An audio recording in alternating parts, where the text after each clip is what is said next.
الرحمن علم القرآن خلق الإنسان علمه البيان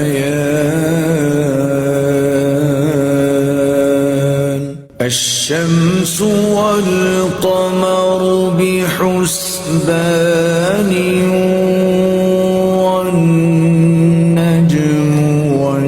والشجر يسجدان والسماء